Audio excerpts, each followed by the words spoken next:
Good afternoon, ladies and gentlemen. It is my pleasure to be here today and share with you our company's, this MTR Corporation's experience in transit-oriented development in Hong Kong.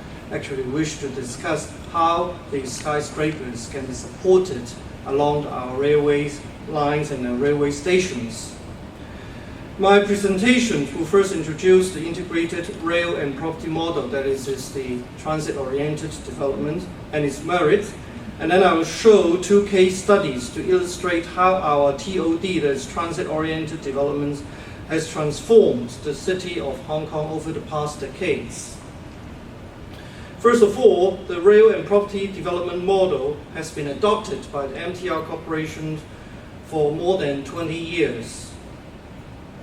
The rail and property model is very much a response to the urban context in Hong Kong. Hong Kong is a city of 426 square miles, with 43% of land being reserved as country park and areas statutorily protected from any developments. And in addition, about 1/4 of land is not developable. So we have 7 million people in Hong Kong, resulting in an effective population density of about 70,000 persons per square miles. On the slide, the 16,600 persons per square miles is shown. Actually, it is calculated with all these non-development area, this reserve area, undevelopable area included. So high density development in Hong Kong is therefore inevitable. Our urban form largely depends on how wise we use our airspace development rights. We believe that with innovative design, skyscrapers living can be very civilized and attractive to residents, and at the same time responding to scarce land resources. To begin with, let me give you a brief introduction of our company, MTR Corporation. Back in 1975, MTR Corporation was established as a wholly owned company of the then Hong Kong government for the main purpose of constructing and operating a mass transit railway, as MTR system. In the year of 2000, it became a public listed company with about 77% of shares owned by the government. As of June this year, MTR has a market capitalization of $17.7 billion US. The Hong Kong government is still our majority shareholder, owning 77% shares, yet we are a private commercial entity operating with prudent commercial principle. The Hong Kong government does not guarantee our debts. On our railway business, we move 3.4 million people trips per day, occupying some 40% market share in public transport of Hong Kong. Over the past 20-odd years, we have transformed into a company that not only builds and operates railways, but also designs and builds communities in the urban areas of Hong Kong with landmark property developments. Why is the railway and property development a critical model to the success of the railway system in Hong Kong? It is because the very nature of railway, which requires heavy upfront investment for infrastructure. On its own, it will not be a sustainable business. We also face competition from other kinds of public road transport, such as bus companies that do not need to build or maintain roads. We, the railway company, need to build and maintain the rail tracks, rolling stocks and signaling systems, which require heavy financial input. Almost all railways in the world require some form of government support in construction and often in operations as well. In Hong Kong, we don't. We design, build and operate our MTR system, and yet it is one of the railway companies that make profits in the world. We have to borrow from international financiers, service our own debts, and government has never given us the guarantee, despite that it is our largest shareholder. How can we be successful? It is the result of the rail and property model. The essence of the rail and property business model lies on government granting the corporation development rights for land allocated above or located above or adjacent to railway stations, to to help finance construction of new railway projects instead of injecting cash or providing direct subsidies. We have to pay full land premium, that is the land costs for the development rights, albeit assessed on greenfield site principle, that is assuming no presence of completed railways.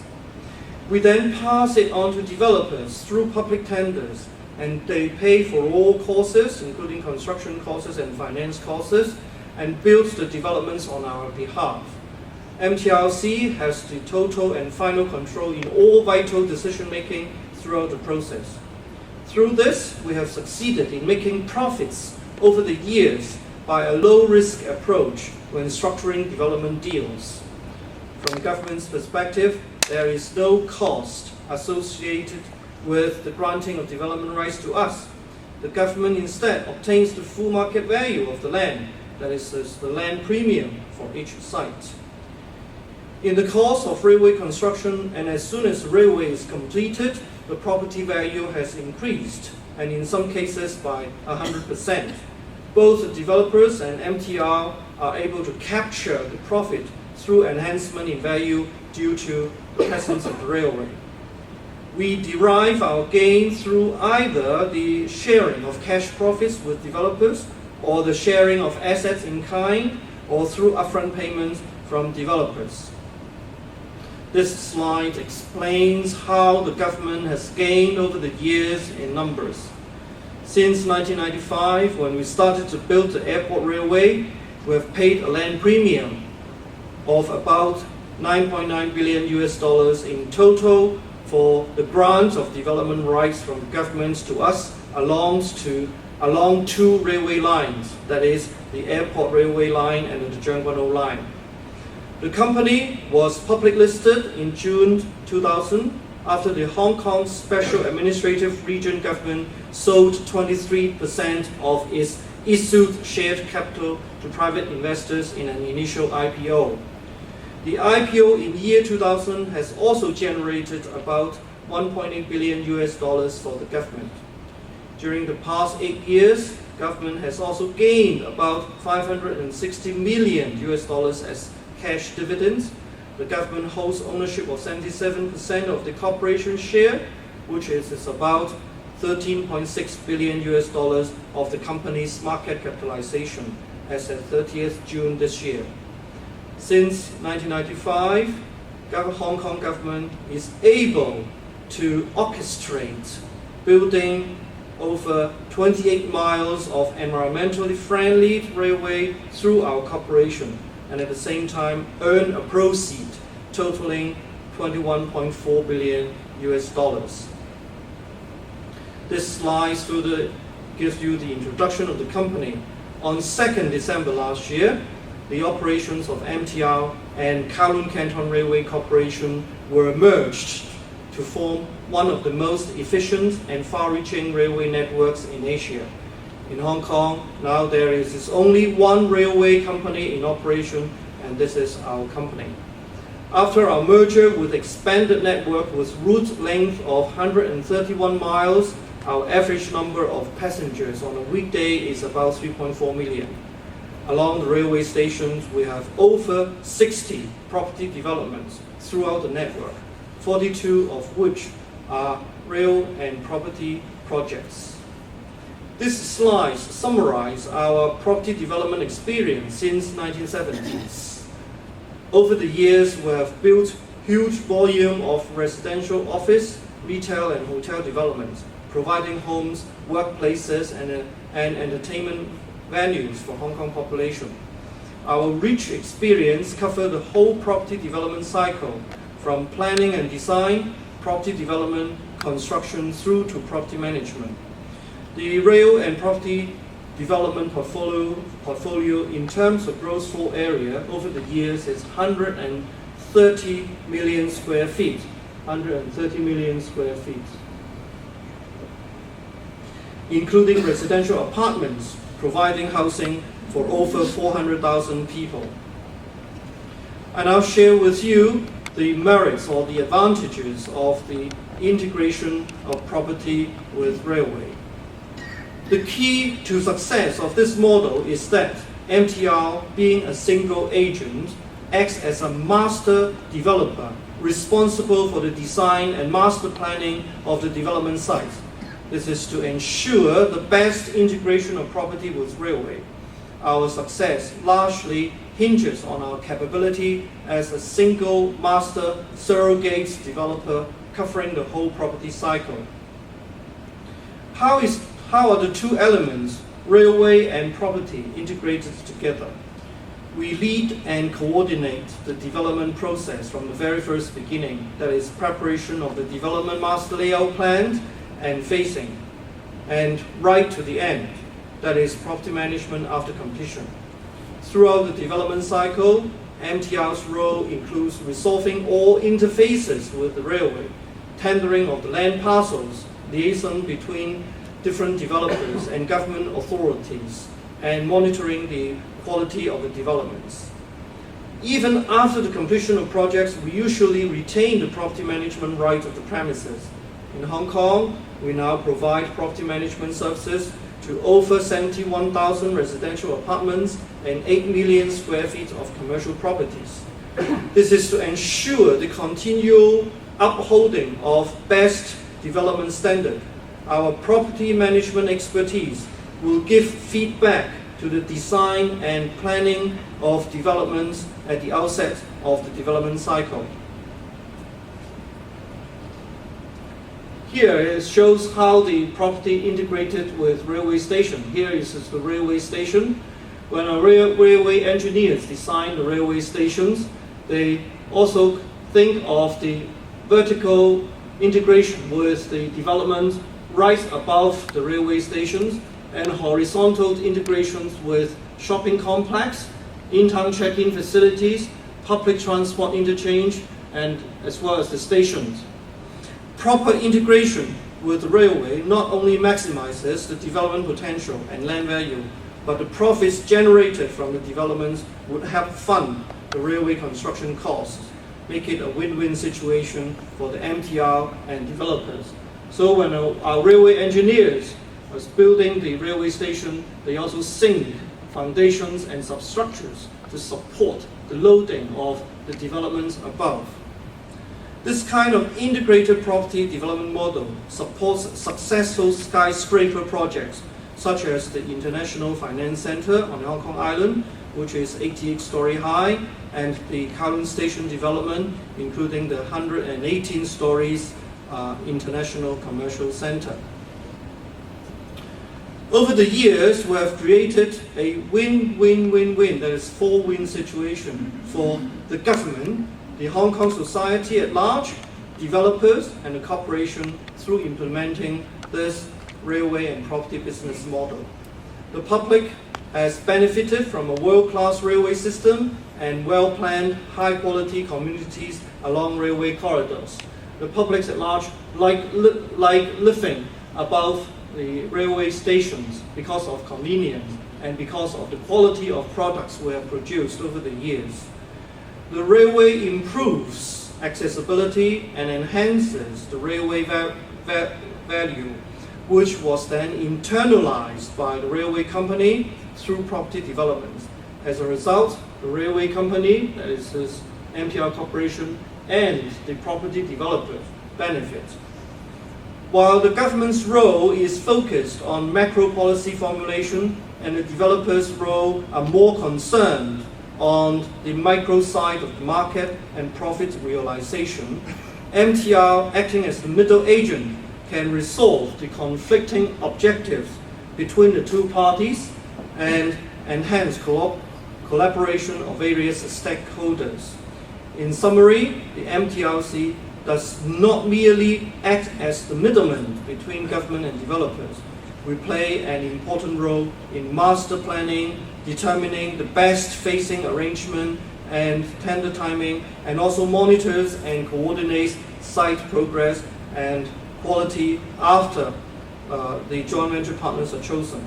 We are truly a bridge between the government and the developers. Now, I'm going to explain how our developments have transformed the city of Hong Kong. Because Hong Kong is a very densely populated city, our urban design solution is to build complex and high-rise developments along the railway line.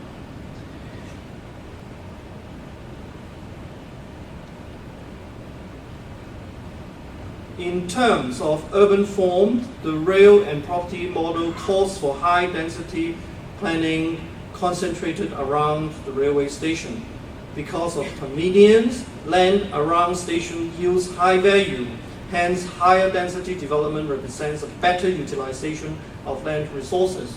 We invariably design higher density development around the railway stations and lower density outside the stations. And the catchment radius is around roughly 1,500 feet from the station. Building skyscrapers development around station promotes sustainability. People can enjoy the environmentally friendly mode of mass transit by living close to the railway station, and at the same time, land could be freed up further away from railway station to form open and green space. This logical land density distribution presents solutions to compact city. Actually, in Hong Kong, for the last 10 years or so, we have almost zero growth in number of cars because people don't like bringing cars onto the road. Because the public transport in Hong Kong is so convenient that you don't need to bring cars onto the roads.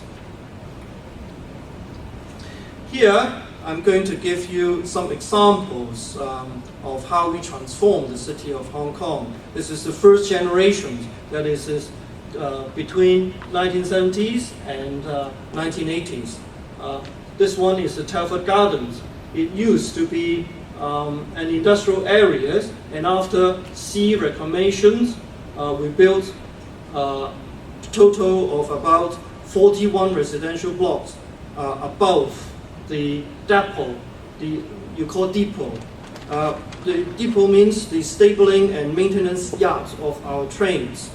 This estate is good enough to house about 6,000 apartments. The second generation is 1990s, the Chingy Island.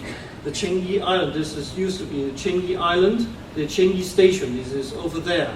It used to be an area for storage of dangerous industrial storage, which could only be reached by ferry.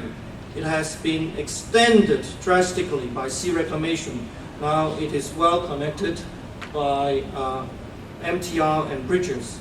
After the opening of the Tung Chung line, there's a railway line and airport express line that stops through Chingy, we built a large housing complex. This is a large housing complex housing the 3,500 apartments, and directly above the four-story shopping center, which is called Maritime Square.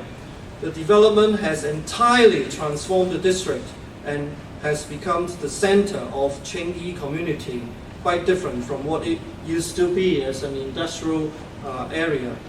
It has become a study model for many government and academic visitors. It is a showcase for integrated railway development. Another example of the second generation's development is Tung Chung.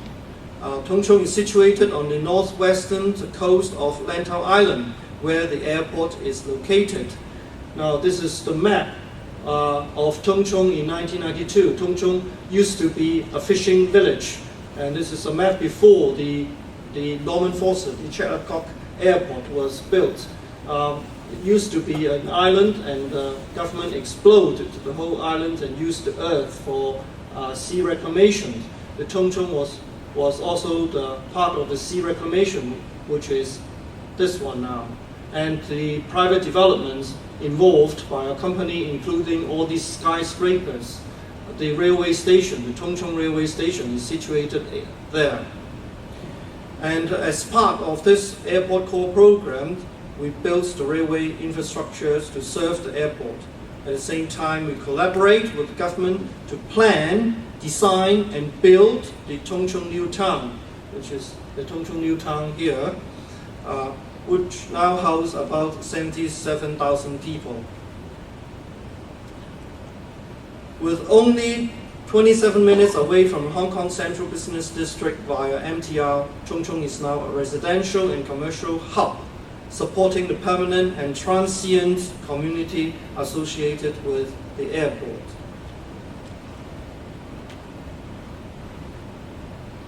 Here comes the third generation, it's the 21st century. LouisPark. LouisPark stands for Lifestyle of Health and Sustainability. LouisPark is a development that emphasizes much on the well-being of residents and the environment. It was located in one of the challenging sites in Hong Kong. It was a landfill reclamation area in a remote rural setting. Upon completion, it would be a densely populated development with over 50 towers, each over 50 stories. Nonetheless, it is our vision and our expertise to transform it into one of the newest and most popular new town in Hong Kong. I'm going to give you more presentation on how this new development, new city is to be built. Actually, it is above the depot and the railway station. Rojas Park is an environmentally friendly city serviced by MTR from outside the city. MTR, this is the depot, and the railway stations will be around here. And the MTR will be brought from outside the city to this mini city, and internally we'll be using LPG, that is liquefied petroleum gas, as feeder bus between the apartments and the railway stations. Non-resident vehicles are not allowed to go inside the development. All car parks belonging to the apartment owners are located at basements along the periphery of this environmental friendly city. Therefore, there will be complete segregation of vehicular and pedestrian traffic within LouisPark. I'll now go into the details of the two case studies. One is the Hong Kong Station, and the other is the LouisPark. Hong Kong Station. Hong Kong Station development is located in the Central Business District of Hong Kong. This is the Central Business District, and this is the Kowloon. The IFC, the International Finance Center, is located here. The ICC is located here. This two area is connected by a Western Harbour Crossing, which is a road tunnel as well as the rail tunnel. The site is used to be seashore, and after reclamation, it houses two railway stations here. One is the airport terminus, and the other is the Tung Chung line. They all are housed underneath this site, and on top of it, we have the International Finance Center 2, this IFC 2, and this is IFC 1. Here is the Four Seasons Hotel, and in the podium we have this 600,000 square feet shopping center, and the whole complex is connected by footbridges to ferry piers and the inland central business district. The Hong Kong Station development is a successful extension of CBD. It shows how railway development can significantly enhance land value with skillful master planning. While the traditional CBD is used to be clustered in the inland area of Central, just somewhere around here, the completion of Hong Kong Station and associated developments have changed the entire urban landscape. Now the office rental of 2IFC has outcompeted the Grade A office rental in the traditional CBD by about 20% on average.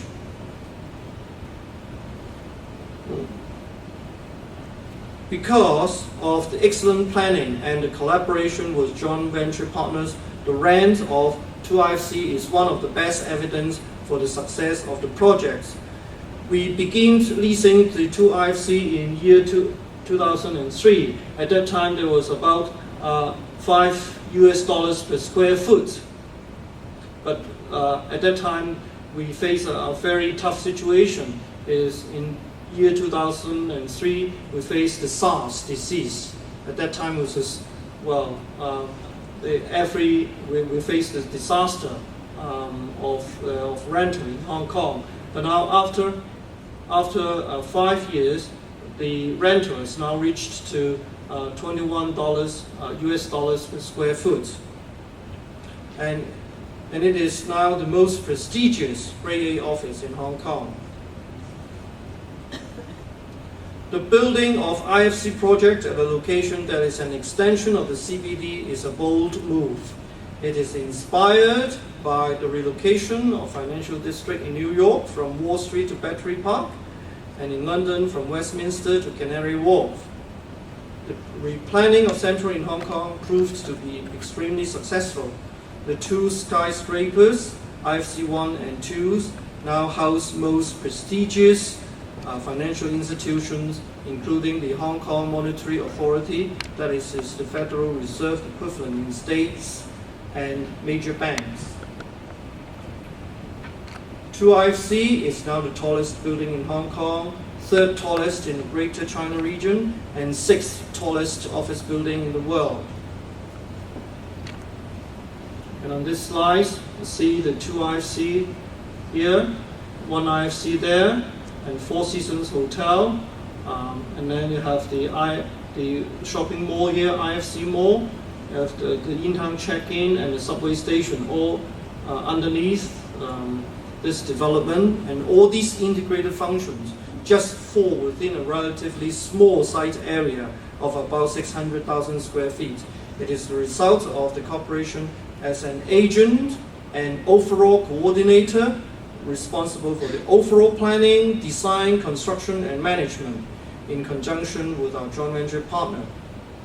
Together, 2 IFC above Hong Kong Station and ICC above Kowloon Station. This is IFC above the Hong Kong Station, and ICC is above the Kowloon Station. Kowloon Station is also located underneath this development. This is a gigantic development, now having about 10 million square feet of residential, commercial, and shopping centers as part of the development complex. These two symbolize the gateway of the Victoria Harbour. Another case I would like to share with you is our latest new town development, Rojas Park. As I just mentioned, LouisPark stands for Lifestyle of Health and Sustainability. It's a new global movement with the balance in heart.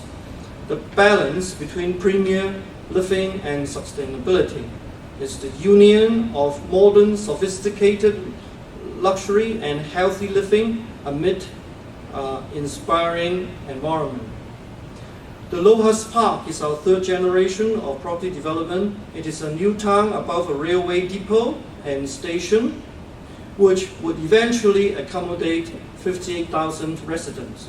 The red portion here depicts the station, while the red dashed line delineates the location of the depot. The depot will be camouflaged by landscaping. You won't see the depot, and any noise pollutions will be segregated from all these developments. Rojas Park has a site area of about 3.7 million square feet and will eventually accommodate 50 residential towers, each above, more than 50 stories. It will present the high-rise and high-density residential living style. Nonetheless, the design allows ample spatial experience with towers well spaced out, good ventilation supported by scientific assessments at the planning stage, overlooking to the sea. This part is the sea. and managed with environmentally friendly measures. 3 out of the 14 phases of developments have been tendered out and are now under construction. The first phase, called the Capital, was sold early this year with very positive response. The concept for Aloha Spark is that it would be an environmental friendly city from planning, design, construction, and the eventual daily habits of the residents. It would be a place with no cars to compete with pedestrians. All traffic, including the railway, public transport, private vehicles, will be circulated within the podium. They're all within the podium. And the inhabitants there would enjoy the ample open space on the landscape deck that is above here through grade separation. Aloha Spark has been designed to let air flow naturally over its wide open landscape. Besides the green space mentioned in the slide, tower arrangements has also been carefully considered, allowing a wide urban window within the development to ensure good air ventilation. Every detail has been planned to reduce the effect of vehicle emissions within the park. We will run LPG shuttle bus services between MTR station and apartment blocks. This will be the only means of vehicular traffic within the development. Circulation system for stormwater and sewerage water has been planned for in the design stage. The system will recycle storm and grey water for irrigation of landscape garden and for road cleaning. Conclusion: even today, many municipal governments and railway companies from all over the world, including Europe, Middle East, and mainland China, come to visit and study our business model because they are genuinely impressed with the efficiency and effectiveness we have used the scarce land resources. Our contribution has transformed the urban landscape and, most importantly, the mode of living for Hong Kong citizens.